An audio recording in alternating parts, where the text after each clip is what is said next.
Standard 11 physics chapter 7 exercise 7.5 दर्शाओ के dot B cross सी ए त्रण सदिशो A B અને સી થી બનતા સમાંતર બાજુ ચતુષ્ફલકના કદના મૂલ્ય બરાબર હોય છે.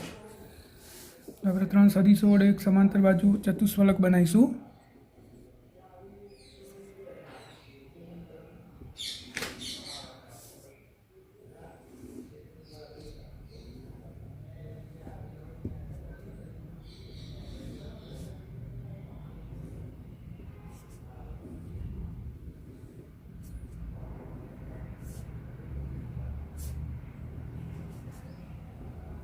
આ આપણું સમાંતર બાજુ ચતુષ્ફલક છે.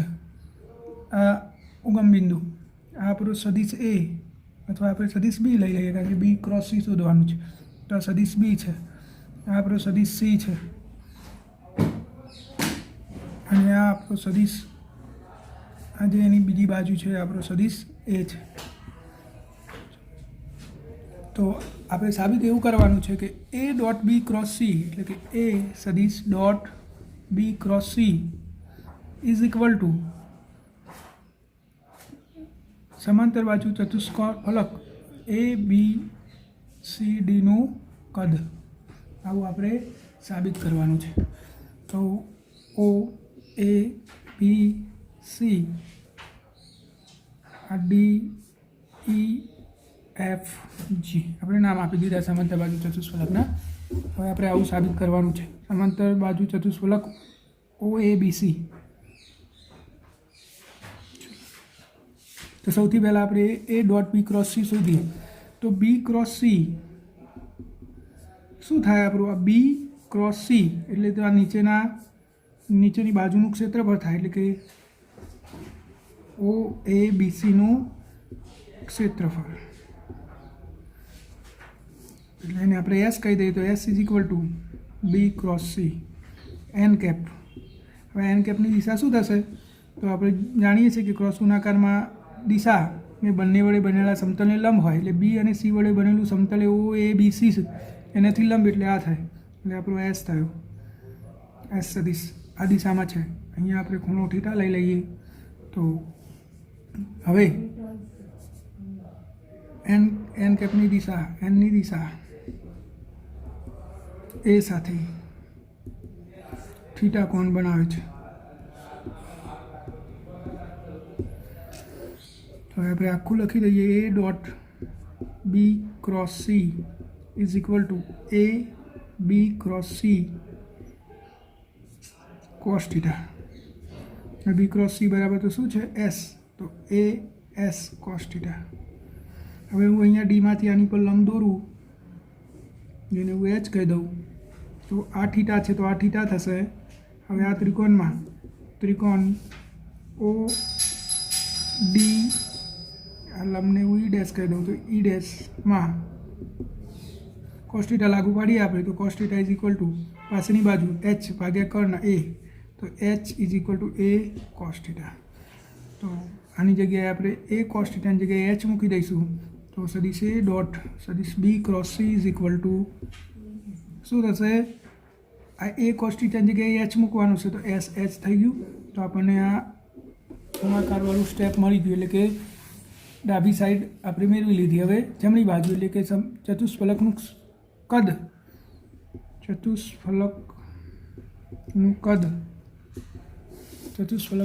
શોધવું હોય તો કદ શું થશે? ચતુષ્ફલક એક બાજુ ઓ એ બી સીનું ક્ષેત્રફળ ગુણ્યા લંબ. તો આનું ક્ષેત્રફળ તો શું છે? B cross c. આ નીચેનું ક્ષેત્રફળ બી ક્રોસ સી ગુણ્યા લંબ એટલે એચ. ઇક્વલ ટુ આની જગ્યાએ તો ક્ષેત્રફળ છે તો એસ એચ. આ કદ થઈ ગયું. તો ડાબી બાજુ બરાબર જમણી બાજુ સાબિત થઈ ગયું. ડાબા ઇઝ ઇક્વલ ટુ જબા.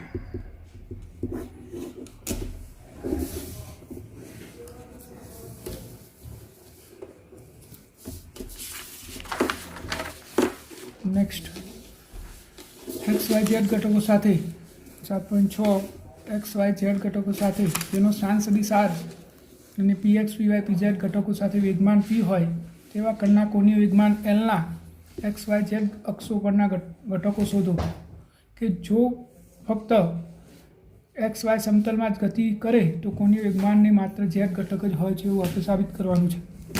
7.6 જો અહીંયા આપણને સ્થાન સદિશ આપેલો છે આર બરાબર શું થાય આર એક્સ આઈ cap plus R X Y જે કેપ પ્લસ આર ઝેડ કે કેપ અને પી સદિશ is equal to P X I cap plus P Y જે કેપ પ્લસ પી ઝેડ કે કેપ. તો કોણીય વેગમાન L is equal to R cross P. તો આપણે આર અને પીનો સદિશ ગુણાકાર શોધવો પડે, આપણે શોધી દઈએ.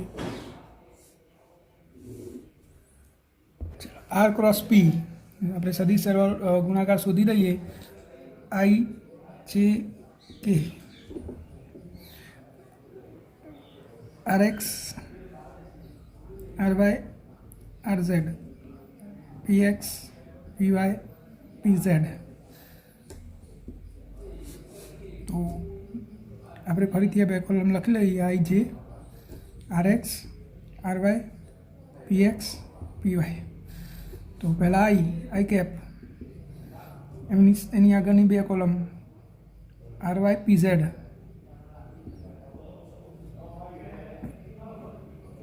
Minus P why are Z plus J cap R Z P x minus R X P Z plus K cap R X P Y minus R Y P X. તો આપણું કોણીય વેગમાન મળી ગયું. કોણીય વેગમાનના ઘટકો L is equal to l x I cap l y જે કેપ પ્લસ એલ ઝેડ કે કેપ. તો એલ એક્સ બરાબર શું થશે r Y P z i cap. એવી રીતે એલ વાય બરાબર શું થશે r Z P x minus R X P z j cap. અહીંયા રહી ગયું minus P why are z i cap અને એલ ઝેડ બરાબર શું થશે r X P Y minus R Y P x k cap. તો આ કોણીય વેગમાનના 3 ઘટકો થયા. હવે આપણે સાબિત કરવાનું છે કે જો એક્સ વાય સમતલમાં ગતિ થતી હોય તો કોણીય વેગમાનને એક જ ઘટક હોય. એટલે આપણે અહીંયા એક પદાર્થની આકૃતિ દોરીએ. માની લો કે આ પદાર્થ છે, આ આપણું એક્સ એમ, આ આપણું વાય એમ અને આપણું ઝેડ એમ. તો ઝેડ એમને અનુલક્ષીને આ પદાર્થ પરિભ્રમણ કરતો હોય એટલે કે ચાક ગતિ કરતો હોય તો એનો ઝેડ ઘટક એટલે r z is equal to 0 થઈ જાય. અને આર ઝેડ 0 હોય તો આ સમતલમાં એને કોણીય વેગમાન રેખીય વેગમાને ના હોય એટલે કે પી ઝેડ ઇઝ ઇક્વલ ટુ 0 થઈ જાય. આપણે 0 મૂકી દઈએ તો કોણીય વેગમાન એલ ઇઝ ઇક્વલ ટુ જુઓ શું 0 મૂકવાનું છે આર ઝેડ 0 મૂકવાનું છે. તો આ પદ 0 થઈ જશે, પી ઝેડ 0 થઈ જશે એટલે પહેલું આખું પદ 0. પછી બીજામાં શું થશે તો આ પી ઝેડ 0 અને આ આર ઝેડ 0. તો આ બીજું પદ 0 થઈ જશે. તો વધ્યું શું r X P Y minus R Y P x જે કે કેપ. તો કોણીય વેગમાનની માત્ર ઝેડ ઘટક જ હોય છે એવું સાબિત થઈ ગયું. તો એટલે દાખલો આપણો પૂરો થયો. 7.7 દરેકનું દર એમ અને ઝડપ v હોય તેવા બે કણો એકબીજાથી d અંતરે રહેલ છે. બે સમાંતર રેખાઓ પર વિરુદ્ધ દિશામાં ગતિ કરે છે. દર્શાવો કે કોઈપણ બિંદુની સાપેક્ષ કોણીય વેગમાન લેવામાં આવે તો આ બે કણોના તંત્રનું સદિશ કોણીય વેગમાન સમાન રહે છે. તો બે કણ સમાન દરના સમાન વેગથી વિરુદ્ધ દિશામાં ગતિ કરે છે અને બંને વચ્ચેનું અંતર d છે. માની લો કે આપણે એક કણ અહીંયા લઈએ, આપણો એક કણ છે P1 અને આપણો બીજો એક કણ છે P2. આનો વેગ v છે અને આનો એ વેગ v છે પણ એ વિરુદ્ધ દિશા માઇનસ એટલે આપણે આ બાજુ તરફ દર્શાવી શકીએ વિરુદ્ધ દિશામાં. બે કણ વચ્ચેનું અંતર d છે, બંનેનો દર સમાન m તો કોઈપણ બિંદુની સાપેક્ષ કોણીય વેગમાન, એટલે આપણે કોઈ બિંદુ અહીંયા લઈએ, આ બિંદુની સાપેક્ષ કોણીય વેગમાન લેવામાં આવે તો આપણો કણ P1 અને આ આપણો કણ P2 બંનેના આપણે સ્થાન સદિશ આવો બિંદુને અનુલક્ષીને દર્શાવી દઈએ. માન લો કે R1 છે અને આ R2 છે. તો આપણે સાબિત શું કરવાનું છે કે બે કણોના તંત્રનું સદિશ કોણીય વેગમાન સમાન જ રહે છે.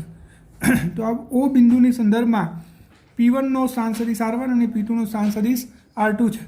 હવે આપણે એમના વચ્ચેનું અંતર પણ દર્શાવી દઈએ. જુઓ, આ ખૂણો હું θ2 લઉં, આ ખૂણો હું θ1 લઉં. તો હવે આ અહીંયા આપણે આ રીતે ખૂણા દર્શાવીએ તો જો આ θ2 છે તો આ θ2 થશે અને આ આખો ખૂણો થશે θ1. તો θ2 આ થયો તો પછી આ સદિશ શું થાય? R2 cos θ2 અને આટલે સુધી થશે, આટલે સુધી આ રહ્યો ઘટક થશે R2 sin θ2. એવી જ રીતે આ સદિશના બે ઘટકો લઈએ આપણે R1 સદિશના, તો આ રહ્યો R1 cos θ1 થશે, R1 cos θ1 અને આ ઘટક થશે એનો R1 આખો ઘટક R1 sin θ1. તો આપણે આ ઘટકો લઈ લીધા. હવે આ અંતર તો બે કણ વચ્ચેનું અંતર તો D છે આટલું, તો D બરાબર શું થશે? આખું R1 sin θ1 માંથી R2 sin θ2 બાદ કરી દો. આખા R1 sin θ1 માંથી R2 sin θ2 મેં બાદ કરી દીધું તો આટલું અંતર વધ્યું. તો કેટલું છે? D છે. હવે આપણે બે કણોનું કોણીય વેગમાન લઈએ તો પહેલા કણનું કોણીય વેગમાન L1 is equal two R1 cross P, એટલે Pની જગ્યાએ આપણે આવું લખી શકીએ M1V.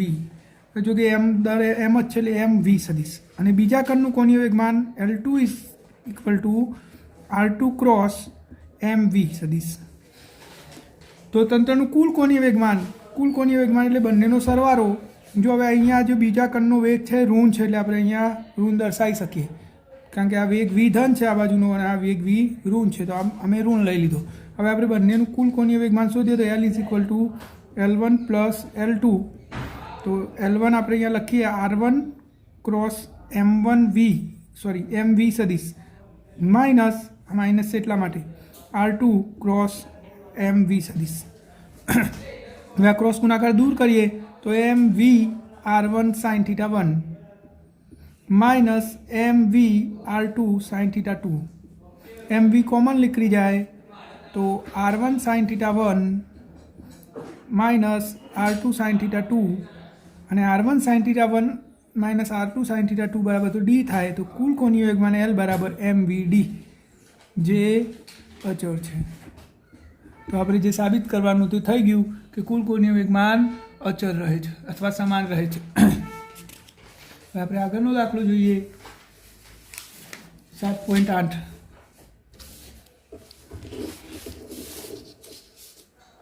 એક આકૃતિ આપેલી છે આપણને, તો પહેલાં આપણે આકૃતિ દોરી દઈએ એટલે આપણને આકૃતિ પરથી દાખલાની રકમ સમજવામાં સરળતા રહે. બે આધાર વચ્ચે એક સરિયાને જેની લંબાઈ 2 મીટર છે, આ સરિયો છે આપણો સરિયો છે. આ સરિયાને બે છેડાઓ સાથે દોરી બાંધીને લટકાયેલો છે. એક દોરી આમ લટકાયેલી છે અને એક દોરી આમ લટકાયેલી છે. આ રીતે તારને આ સરિયાને લટકાયેલો છે બે દોરીઓ વડે. એનું વજન છે W. તો તારનું વજન બળ એના દ્રવ્યમાન કેન્દ્ર પર અહીંયા W અહીંયા લખેલું છે આપણને. જુઓ, ઓમેગા વજનના એક અનિયમિત સરિયો છે અને અવગણ્ય વજનની બે દોરીઓ દ્વારા લટકાવીને સ્થિર રાખવામાં આવેલ છે. ઉર્ધ્વ સાથે દોરીઓ દ્વારા બનાવવામાં આવેલા ખૂણા અનુક્રમે 36.9 ડિગ્રી, એટલે આ રહ્યો ખૂણો જે ઉર્ધ્વ સાથે છે 36.9 ડિગ્રી અને આ બાજુની દોરીએ બનાવેલો ખૂણો 53.1 ડિગ્રી છે. આ સરિયાની લંબાઈ 2 મીટર છે. આ સરિયાની કુલ લંબાઈ કેટલી આપેલી છે? 2 મીટર. આ સરિયાની ડાબી બાજુના છેડાથી તેના ગુરુત્વ કેન્દ્રના અંતર ડીની ગણતરી કરો. એટલે આ અનિયમિત આકારનો સરિયો છે તો હું એમ માની લઉં કે આટલેથી આ એ છેડો, આ બી છેડો, એ છેડેથી ડી જેટલા અંતરે કેટલા ડી જેટલા અંતરે એનું ગુરુત્વ કેન્દ્ર છે તો એનું વજન બર અહીંયા લાગે. આ ડબલ્યુ મેં દર્શાવી દીધું, બરાબર. તો હવે આપણે આ ડીની કિંમત શોધવાની છે. તો આ સળિયો સ્થિર છે એટલે ચાકીય સંતુલનમાં હોય અને રેખીય સંતુલનમાં હોય. તો પહેલાં રેખીય સંતુલન સરખાઈશું અને પછી ચાકીય સંતુલન. તો પહેલાં રેખીય સંતુલન સરખાવવા માટે હું આ રીતે ખૂણા દર્શાવી દઉં.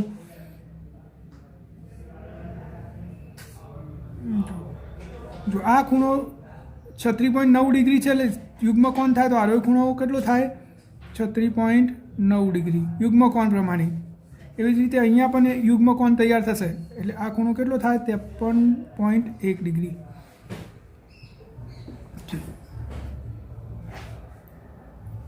તો હવે આપણે ઘટકો લઈ લઈએ. તો આ દોરીમાં ઉદ્ભવતા તણાવ બળને હું T1 કહી દઉં. આ દોરીમાં ઉદ્ભવતા તણાવ બળને હું T2 કહી દઉં. તો T1ના બે ઘટકો શું થશે? આરો થશે T1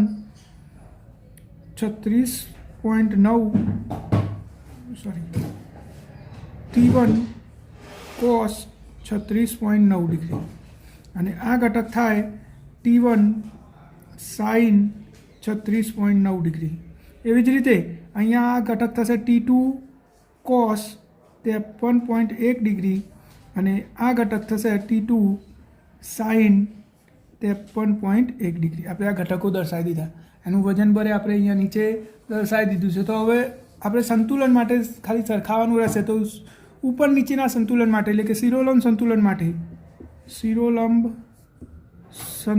માટે સળિયો ઉપર નીચે આમ થતો નહીં. તો ઉપરના બર બરાબર નીચેના બર હોય. તો ઉપરના બર કયા? તો T1 cos 36.9 અને T2 cos 53.1. આ બે ઉપરના કહેવાય. તો એ T1 cos 36.9 degree plus T2 cos 53.1 degree આ ઉપરના થઈ ગયા. નીચેના કયા? તો નીચેનો ખાલી એકલું ડબલ્યુ છે. તો ઇઝ ઇક્વલ ટુ ડબલ્યુ. એવી જ રીતે ડાબી બાજુ બરાબર જમણી બાજુ, આ બાજુ લાગતા બરો બરાબર આ બાજુ લાગતા બરો, એટલે કે સમક્ષિતિજ સંતુલન માટે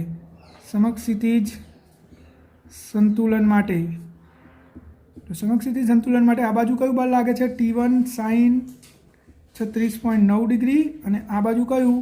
T2 sin 53.1 ડિગ્રી. તો આ પહેલું સમીકરણ હતું આપણું, આ બીજું છે. હવે આપણે ચાકીય સંતુલન પણ ગણવું પડે, કારણ કે સળિયોના આમ ગોળ ગોળ નહીં ફરતું. તો આપણે એ બિંદુને અનુલક્ષીને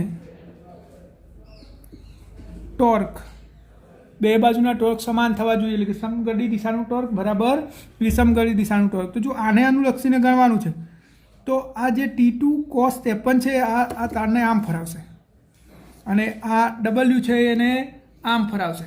તો ટોર્ક આપણે ગણવા માટે બે ટોર્ક ધ્યાનમાં લેવા પડે. બીજા બધા ટોર્ક તો એને ચાકગતિ કરાવવાના નહીં. જો આટલે આધાર બિંદુ છે એટલે આર્યુ T1 cos વાળું ઘટક એને ફરાઈ નહીં શકે, આ T1 sin વાળો ઘટક એને નહીં ફરાઈ શકે, પણ ડબલ્યુ એને ફરાવશે. કઈ બાજુ ફરાવશે? આમ. અને આ T2 cos 53 વાળો ઘટક એને આમ ફરાવશે. તો આ બે ટોર્ક એકબીજાના વિરુદ્ધ દિશામાં હોય તો ટોર્ક પહેલું ટોર્ક તો બર કેટલું છે? T2 cos 53.1 ડિગ્રી અને લંબ અંતર કેટલું થાય? આટલું આખું 2 મીટર ઇઝ ઇક્વલ ટુ આ બાજુનું ડબલ્યુનું ટોર્ક તો ડબલ્યુ અને લંબ અંતર કેટલું છે? ડી. તો ડબલ્યુ ડી થશે. તો હવે આપણે આ બે ટોર્ક સરખાવી દીધા. તો હવે આપણે T2ને સૂત્ર કરતાં બનાવી દઈએ. તો T2 બરાબર WD ભાગ્યા cos 53.1 ડિગ્રી. તો આપણને T2ની વેલ્યુ મળી ગયા. T2નું વેલ્યુ હવે આપણે વેલ્યુ મૂકી દઈએ બધાની. તો સમીકરણ 1માં T1 cos 36ની કિંમત થશે 0.6 પ્લસ T2 cos 53ની કિંમત થશે cos 53ની કિંમત થશે 0.6 cos 36ની કિંમત મેં ખોટી લખી, cos 36ની કિંમત 0.8 થાય. T2 cos 53ની કિંમત થશે 0.6 ઇઝ ઇક્વલ ટુ ડબલ્યુ. અને બીજા સમીકરણમાં આપણે કિંમત મૂકી દઈએ. તો બીજા સમીકરણમાં T1 sin 36ની કિંમત 0.6 is equal two T2 sin 53ની કિંમત 0.8. તો આ T1 ઇઝ ઇક્વલ ટુ 0.8 ભાગ્યા 0.6 T2, એટલે કે T1 ઇઝ ઇક્વલ ટુ 4 ભાગ્યા 3 T2. આ T1ની વેલ્યુ આવી ગઈ, આપણે આ સમીકરણમાં ટ્રાન્સફર કરી દઈએ તો T1ની જગ્યાએ 4/3 T2 અને 0.8 તો હતા જ, plus T2 0.6 is equal two W. તો આ થશે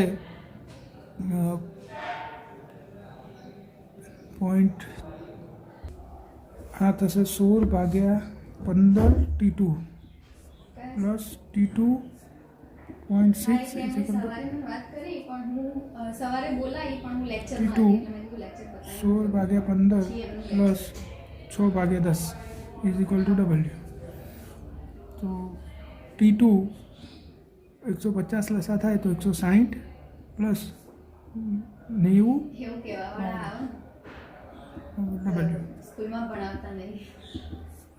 150 W ભાગ્યા 250.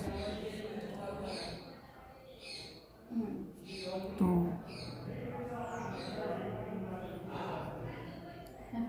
બરાબર છે. 3 ભાગ્યા 5 W. જો આપણે કઈ સામેથી નહોતા કે પહેલી તો વસ્તુ, અને બીજી વસ્તુ એ કે એમના પેરેન્ટ્સ આપણા જોડે T2 બરાબર આવું થયું. હવે આપણે ત્રીજું સમીકરણ ધ્યાનમાં લઈ લઈએ. T2 બરાબર W D ભાગ્યા cos 53.1 ફ્રી ઓફમાં સર અહીંયા 12:30 સુધી બેઠા જ છીએ. અને જો કે મારું ટ્યુશન બંધ જ કરવું છે, કેમ કે આમે મારી જોડે 2-3 સ્ટુડન્ટ છે, એમાંથી એક સેકન્ડરી વાળું અને આપણી સ્કૂલના તો 2 જ છે, એટલે મારે ના જ પાડવી છે. તો D બરાબર હું ના જ પાડું છું. 0.6 ગુણ્યા 3 ભાગ્યા 5 રોજ કઈ થાકી ગયા કે તમે આવો અને શીખો, આવો અને શીખો, પછી ભાગ્યા 0.36. હા, 1 મિનિટ, અહીંયા આપણી ભૂલ થઈ છે, 2 રહી ગયા છે. અહીંયા જુઓ, આ 2 અહીંયા રહી ગયા છે, તો 2 એટલે અહીંયા 2 તો ને 2, તો હવે જવાબ થશે 0.6 ગુણ્યા 3 ગુણ્યા 2 ભાગ્યા 5 0.72 મીટર. તો આપણને આ દ્રવ્યમાન કેન્દ્ર મળી ગયું. કેટલું આવ્યું? 0.72 મીટર. આપણું ક્યાંય ફૂલ નહીં, એ સામેથી આવ્યા અને